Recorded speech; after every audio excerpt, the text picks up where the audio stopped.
Let's go to Paris with the great James the Missile Magnussen. G'day, mate. Morning, boys. How are we? Oh, we're going good. We're good. Cool. Yeah, good morning for you. We're just watching the girls' volleyball. It's a replay. I don't know how it went, but last night, Missile, I imagine you and Matthew were in the stands cheering on. How was you guys? We were. Yeah, we were. Joel knows this was my tip of the meet. Mollie O'Callaghan to upset Ariarne Titmus in the 200 freestyle. And it pretty much lived up to the billing. Super tight race. Mollie had more tools in the duffel, which is what I said. Yeah. A few more skills, a couple of extra gears to go to if she needed it. But the thing that I was worried about was, would she be able to overcome Ariarne Titmus mentally? And she lived up to the hype. She did everything I expected of her. And now, it's early to call, but I strongly believe that Mollie O'Callaghan will go on to eventually become our most successful Olympian in history. Wow. Okay. Big call there. What has she got now? 100? She got the 100 metres now? She's got the 100 freestyle still to come. She's got the 4x200 freestyle still to come. And she's got the medley relay still to come at the end of the week. When she got on the dais and asked Ariarne to come join her, do you think that would have happened in the... Would have you done that, Missile? Is that something you would do? Depends which podium. Okay. Depends which one I was on. Well, you're all, I'm saying gold. I'm saying gold. And who was a competitor of yours? An Aussie competitor. Like King McAvoy or Kyle Chalmers. Yeah. King Chalmers. King Kyle. Would you do it? Probably not. Hard to say. Probably not. I think the boys are often less buddy than that. Those two, though, are also good friends. They train together every day of the week. You know, that was a thing that we were so intrigued by. How would Coach Boxall give each of them a respective game plan to beat the other one? Very, very strange scenario last night, balancing act for Boxall. Like, I saw him after the race, congratulating both of the girls. It's not commiserations for Arnie, but she was going for the double-double, which Thorpe couldn't do, and now she's fallen just short as well. But it's almost, I think, best case scenario for the Australian swim team as a whole, because now the confidence that Mollie will have going into that 100 freestyle, I reckon you can pretty much just bank another gold medal. So when you say Mollie's got more tools in the bag, what do you mean by that?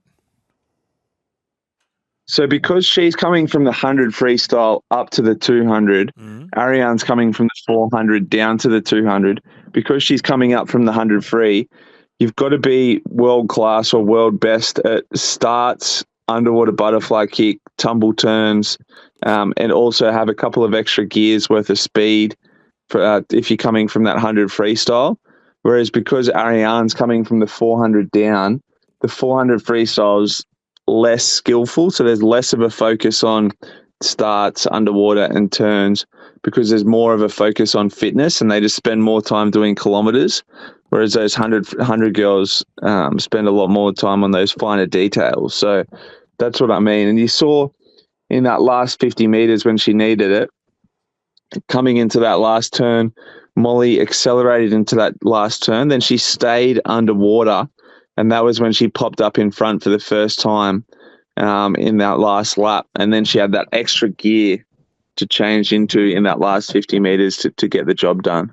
Hey, Missile, BJ Carter writes, he said, why is Emma McKeon not praised as highly as Titmus or Campbell when she's won more medals than any other Australian Olympian? I got to say, like, I don't know the sport intimately like yourself. I kind of thought the same thing. Why is that the case? More relay medals. Yep. And some of those are the mixed variety. Gotcha. Yeah. Your favourite. Another one here, Adam Peaty. Now, of course, he conquered in Tokyo. The Englishman. The British breaststroke champion, Adam Peaty, raced in yesterday's final with COVID. He's now racing the clock to be fit for the medley relays, according to Channel 9, Wild World of Sports. What's the protocol there? So are they being tested for COVID, or would he have just sort of self-reported that? Yeah, it's a good question. I haven't seen any COVID testing. I heard of any COVID testing, so I'd say that would be an in-house thing. I have heard a few of the journos from around the place talking positive COVID tests, but at this point, there's no rules around standing athletes down or not having them mix with other athletes due to COVID. So there's no protocols around that anymore. But that would be a massive blow to their medley relay team if they were to lose out on Adam Peaty. Missile, I want you and Matthew to interview Harry Garside and just say to him, look, it's not as bad as I think he thinks it is. I saw him after and he looked devastated, and I think he's being really too hard on himself. Go and see him, give him a bit of a cuddle, and ask him it's going to be okay. Just tell him it's going to be okay. Yeah. Well, it's a bit of a lottery with boxing, isn't it, Fletch? Because they just do the draw. They randomise that draw.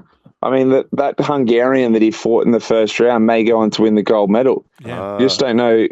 It's really is luck of the draw. He needs to see how that pans out.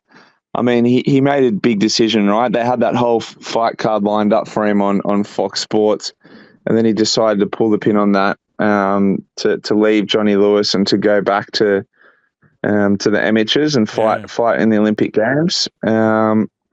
I mean, that was a decision that could have gone either way. I think sometimes you just got to back yourselves on those decisions and kind of be happy with the choice you made. But there's going to be, look, it is what it is, Fletch. There's going to be some sleepless nights for Harry. He's got to get his head around it.